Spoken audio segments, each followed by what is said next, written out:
तो आपने अभी बताया ही महाराज जी, सरल सीधे व्यक्ति को संसार में कष्ट सहने पड़ते हैं, पर चालाक व्यक्ति संसार में सुख पाता है, सफल हो जाता है। नहीं, महाराज जी, सफल नहीं होता, ये गलत शब्द है। सफल नहीं होगा।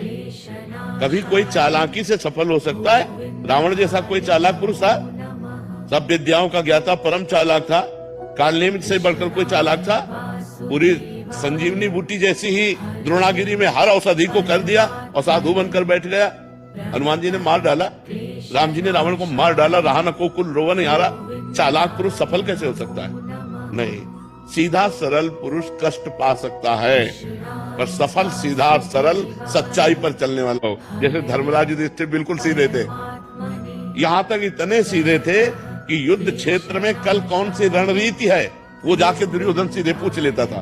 भ्राताश्री कल कौन सा चक्रव्यूह रचना है, तो वो बता देते थे। इसीलिए भगवान दो बैठक करते थे, एक युधिष्ठिर के साथ और एक युधिष्ठिर से अलग। युधिष्ठिर के साथ जो बैठक की वो चक्रव्यूह रचना ही नहीं होगी, क्योंकि वो दुर्योधन को पता हो। इतने सरल थे कि वो आके पूछ लेते, वो पूरी बात बता देते थे। तो आप देखो विनाश किसका हुआ?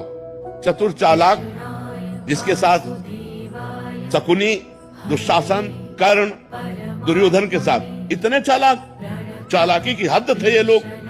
तो क्या ये लोग सफल हुए? नहीं, सफल हुए सीधे साधे युधिष्ठिर जी महाराज, और नाश हुआ उन चालाक पुरुषों का। तो चालाक पुरुष तुम्हें सफल होते नजर आएगा, लेकिन सफल नहीं हो सकता। सीधा साधा पुरुष तुम्हें दुख भोगते नजर आएगा, लेकिन वो दुख भोगेगा नहीं, आगे चलकर वही विजय को प्राप्त होगा। थोड़ी यात्रा ऐसी है जिसमें संशय हो सकता है देखकर कि बेईमान, दुष्ट, चालाक, कपटी पुरुष उन्नति को प्राप्त हो रहा है और धर्मात्मा, ईमानदार दुख को प्राप्त हो रहा है। थोड़ी देर की यात्रा है, लेकिन परिणाम में जो सही चल रहा है उसका सही परिणाम होगा, और जो गलत चल रहा है उसका गलत परिणाम होगा पक्का। आज तक की पूरा सृष्टि का विधान ऐसा है। दुर्योधन राजा बना कि नहीं बना? दुर्योधन राजा कुछ दिन के लिए बना कि नहीं बना? लेकिन 100 भाई मारे गए। असली में राजा हस्तिनापुर के महाराज युधिष्ठिर ही बने।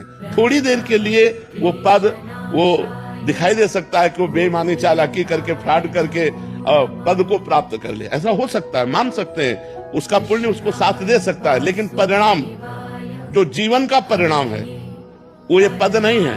मरोगे तो तुम्हारे साथ पद नहीं जाएगा। कृष्णो यत्र पार्थो धनुर्धरा तत्र श्री विजयो भूतिर ध्रुवा नीतिर मतिर्मम। ये निश्चित बात है, जहाँ धर्म है, जहाँ भगवान है, वहाँ विजय जरूर होगी। थोड़ी देर के लिए, अब जैसे 12 वर्ष का वनवास, 1 वर्ष का अज्ञातवास महाराज युधिष्ठिर को हुआ, इतने धर्मात्मा होते हुए, और ये दुष्ट लोग मौज उड़ाते रहे, लेकिन परिणाम में महाराज युधिष्ठिर ही चक्रवर्ती सम्राट बने और 100 के 100 कौरव मारे गए।